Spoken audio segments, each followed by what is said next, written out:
Hola mi gente, ¿cómo están? Aquí Alba Mar con ustedes. Me pueden decir Alba, el canal es Seriela y estamos aquí para hablar de libros y algunos en español de Puerto Rico. Good evening everyone, how are you doing? My name is Alba Mar, you may call me Alba. The channel is Seriela and we're here to talk about books and some of them in Spanish from Puerto Rico.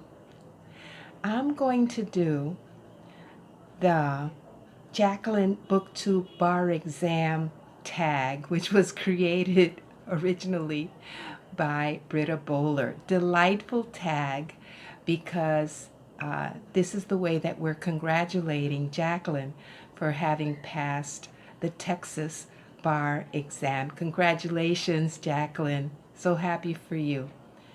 I think I was tagged by, I'll put down who tagged me because I've been tagged. It was probably Sean. So thank you for tagging me. I was a little daunted, right, when I originally saw the tag because, of course, Jaclyn's a lawyer and Britta's also a lawyer, and the people who have done the tag seem to have read a lot of books written by lawyers and books about trials and things like that. And even though I enjoy trial dramas, especially movies and TV shows, I haven't read too many books written by lawyers. But when I saw Robert at Barter Hordes, who said, well, this is just about talking about books, I felt a lot better, and I think I'm going to tackle it. So here we go.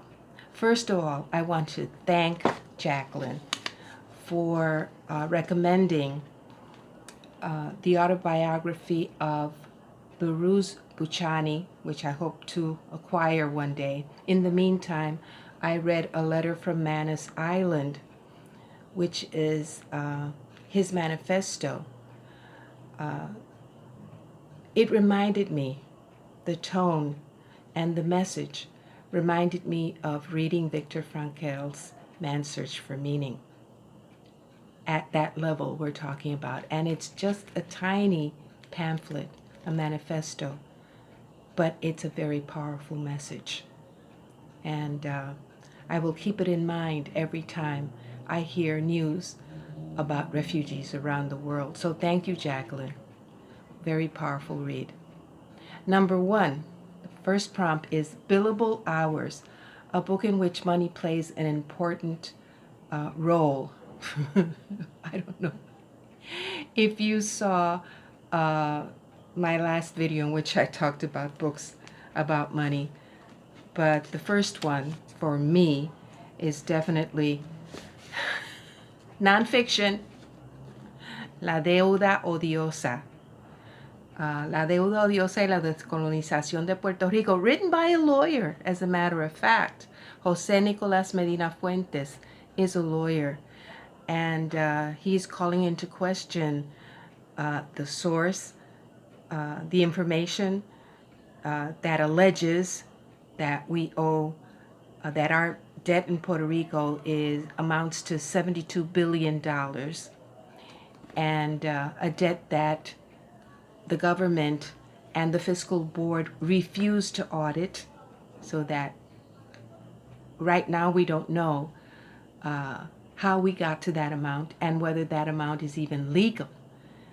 So yeah, there are a lot of questions surrounding our debt, but there are also a lot of other books that interest me that have to do with money. For example, I saw that someone mentioned, I think it was Mel at Mel Bookland Adventures, read this one, and I had this on my TBR for a while, talking to my daughter about the economy, or How Capitalism Works and How It Fails by Yanis Varoufakis, who used to be in the Grecian government. I'm dying to read that book. Then there were the Panama Papers. You saw this the other day, breaking the story of how the rich and powerful hide their money. This was a scandal recently. The Looting of America. I have this on my TBR also. How Wall Street's game of fantasy finance destroyed our jobs, pension, and prosperity, and what we can do about it, by Les Leopold. And this one. All the Devils Are Here, The Hidden History of the Financial Crisis, by Bethany McLean and Joe Nocera. I'm dying to read this one too. Well, not dying because it's been a while, but you know what I mean. But the one that I did read, and it's in my notes, because at that time I belonged to Books Free.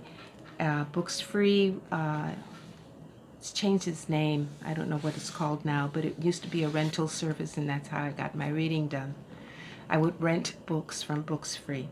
And one of those books was called The White Man's Burden, written by William Easterly, who used to be a former research economist at the World Bank.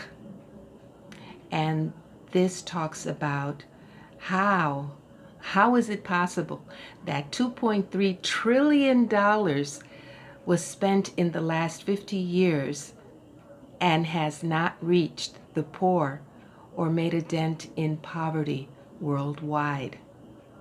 That was a fascinating read. So if you ever asked the question, how come there is so much humanitarian aid and it never reaches the poor and it doesn't make a dent, read this book, The White Man's Burden by William Easterly, who used to work at the World Bank. Eye-opening, for real. Number 2, Pacta sunt servanda, a modern classic with a legal twist that everybody should read. I saw Steve Donahue's version of this tag, and he went to the small screen, and so will I, because whenever I want a political fantasy, a real life fantasy, I go to Runaway Jury.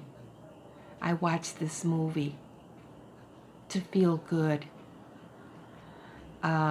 This has a little twist to it. If you've ever seen it, it's very satisfying. After seeing this a few times, because it's one of my favorites, I borrowed the book, Runaway Jury by John Grisham. And what surprised me was that the movie version deals with guns, right? But the book deals with cigarettes. Yeah, the tobacco industry. That was a surprise, but I love that. Runaway Jury.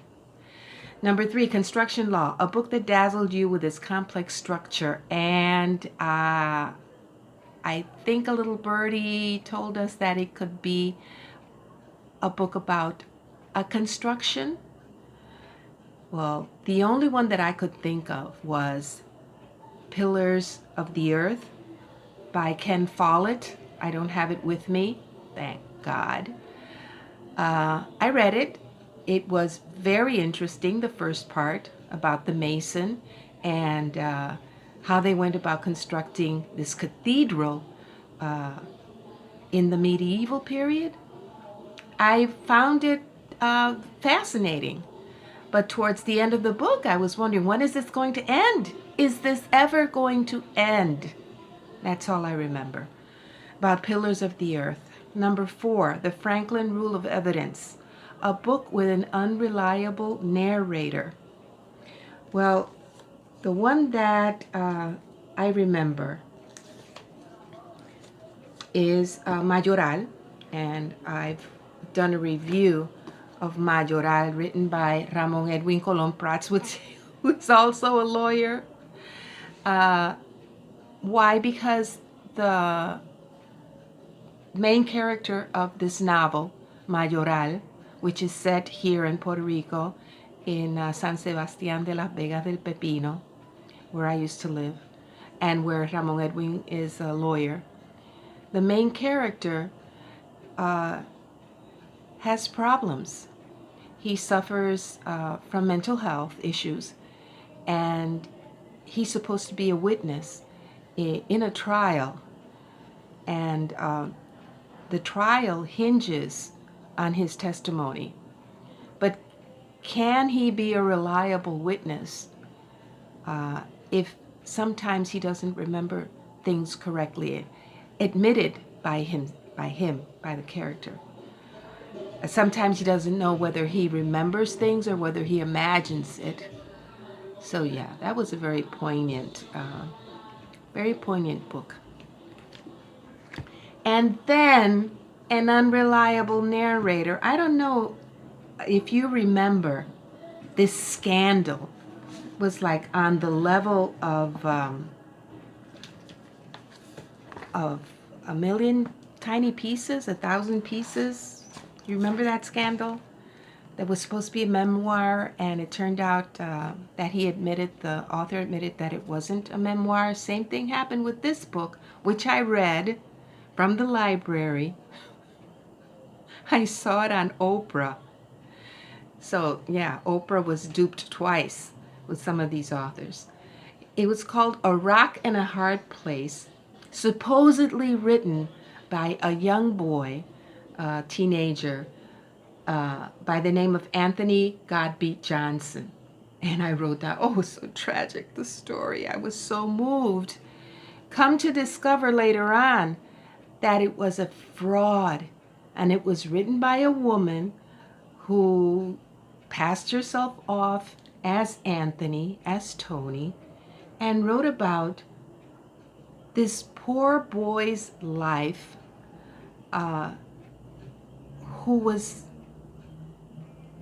he suffered so much, according to this fraudulent memoir, and at the end he dies of AIDS. But of course he dies forgiving everyone and being adopted by two magnificent people. Supposedly she was one of them. I was flabbergasted. I had no idea that people did these kind of things, which is one of the reasons I want to see Melissa McCarthy's most recent movie. I want to see some more fraudulent writers writing things. Anyway, number 5, Roe versus Wade, a book with a strong female character. I just read for Victober, was it? I finally got to read Jane Eyre, and I was surprised at how strong this girl was from a very young age. I was really impressed. I thought she would be, a Victorian feminine lady, dainty, and things like. No, she wasn't, and I was glad to see it. So that was Jane Eyre. But of course, then there are my nationalist heroines, especially Doña Leonides Diaz, who was jailed even though she wasn't a member of the Nationalist Party and took no part in the insurrection. And then there's Mariana Bracetti, Una patriota que nunca claudicó, by Raquel Rosario Rivera, who was the one who sewed our flag, the Lares flag insurrection. Another one I read was a strong woman, La Popesa. This was the nun who was the secretary to Pope Pius XII. This was fascinating. I read this in a couple of days. I couldn't believe that this woman was practically the power behind the papal throne at that time. One that I do want to read, and I know was a strong woman in Puerto Rican history, is Luisa Capetillo. Luisa Capetillo Amor y Anarquía, los escritos de Luisa Capetillo. These are her writings, her articles and her essays. Was an anarchist and a labor leader at the turn of the last century, and she was arrested for dressing up in trousers. Yeah, I want to read about her. And I also want to read about Lucy Parsons, an American revolutionary. Let me know if anybody wants to buddy read with me these books. Okay, the next one is Grand Jury, a book with a grand set of characters. And I've read a lot of books these days with grand sets of characters, but nothing meets this one. The Black Count by Tom Rice. Can you get any grander than the characters during the French Revolution and then the Napoleonic Wars? And also the fact that the Black Count was Alexandre Dumas' father. This was a fascinating read. I loved it.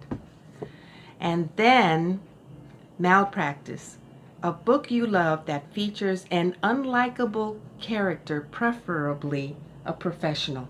Well, I don't know how professional the missionary in the Poison Word Bible is, but yeah, this was a book that I loved.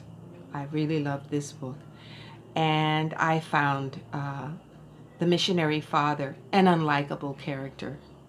I think even his family members found him to be an unlikable character.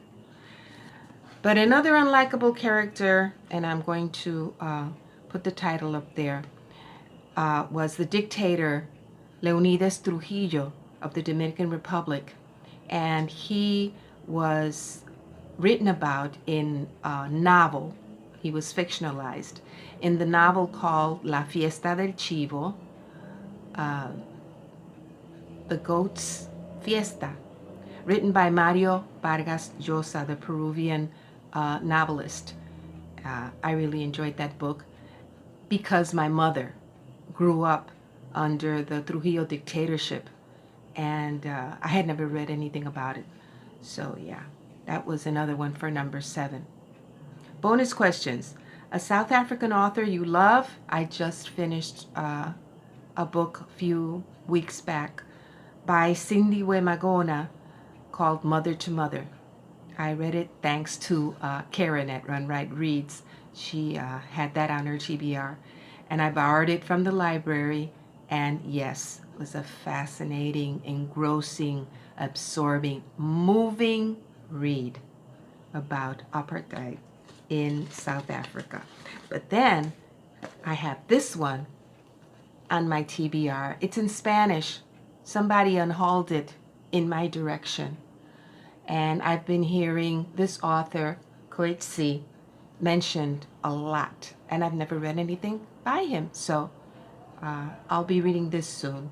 El Maestro de Petersburgo. Yeah. So, and the last one, a book about animals in an unusual setting. Got me there. I'm stumped. The only thing I could think of was Noah's Ark in the Bible. That's it. Delightful tag, congratulating Jaclyn. And I hope it's for the best, Jaclyn. And I hope you don't forget about us. I hope you continue reading and that you're not too swamped. Okay? Take care. Sigan leyendo, mi gente. Cuídense mucho. Adiós.